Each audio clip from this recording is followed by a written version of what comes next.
Hello, my name is Erin, and I'm the editorial representative and the public relations officer of the Southern Branch of the Irish Patchwork Society. In 2016, the Southern Branch of the Irish Patchwork Society decided to focus on education, especially for newer patchworkers. We've created this video series entitled Back to Basics.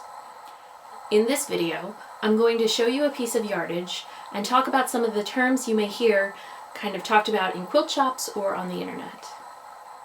When I talk about those terms, I'm also going to include a definition along the bottom of the video screen.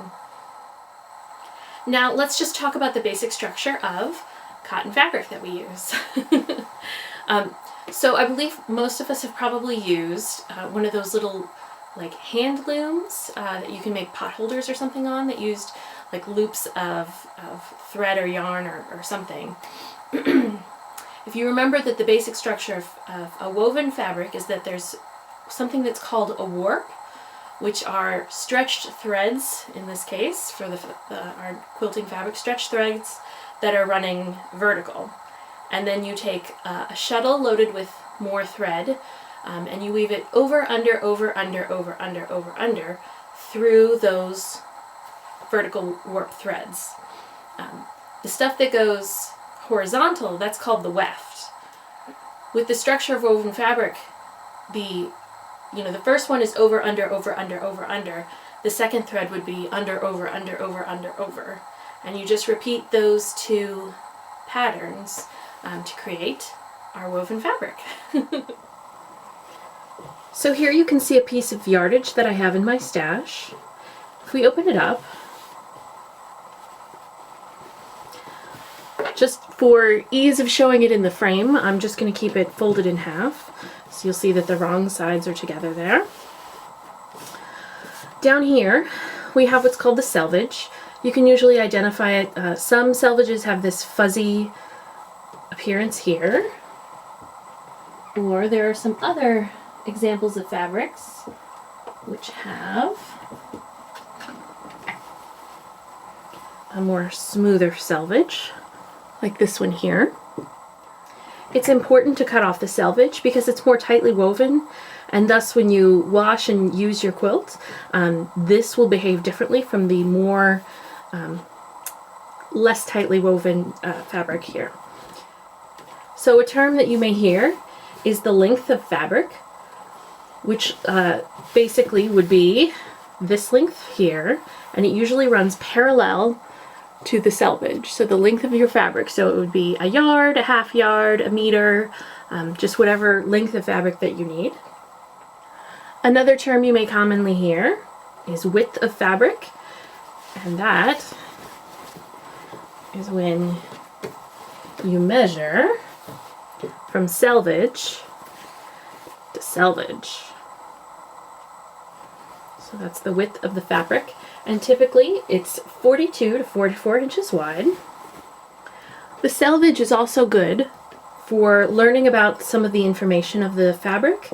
You can see here, you have the manufacturer, Moda Fabrics.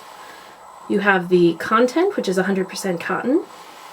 Right here you can see the colors that they use to print the fabric. So there's black, gray, orange, a lighter gray, or sort of more of like a blue-gray, a light brown, a green, a yellow, and that's it. You can also see the title of the fabric line and the name of the designer. Now let's talk about a couple of fabric terms that you may hear.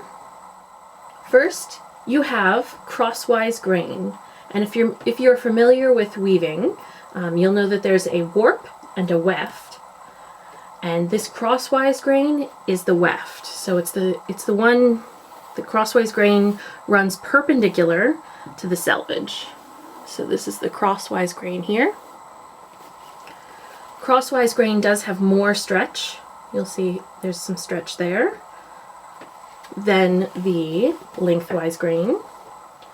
And the lengthwise grain is the one that runs parallel to the selvage, and it has the least amount of stretch.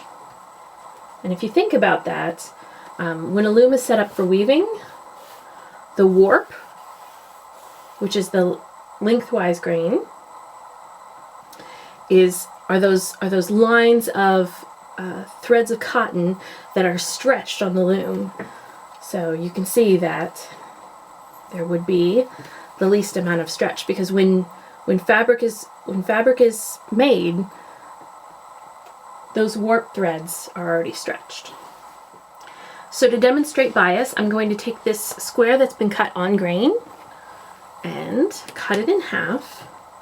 And to do that, I just line up my ruler here, corner to corner, and using a safe rotary cutting technique, cut there. So cutting this square on grain means it should have the least amount of stretch on these sides, but you'll notice that this one that's on the 45 degree angle, which is considered the bias of the fabric, there's going to be a significant amount of stretch that you can achieve. And you can use this bias of the fabric to do a lot of interesting things. Like if you cut your binding on a bias fabric, then you can go around curved corners a lot easier. It's best not to stretch your bias as much as I am here. I'm just doing this for demonstration because you'll notice it stretches out. And that can make piecing difficult, because look, I can no longer line up these two corners because this one has been stretched about 1/4 of an inch longer.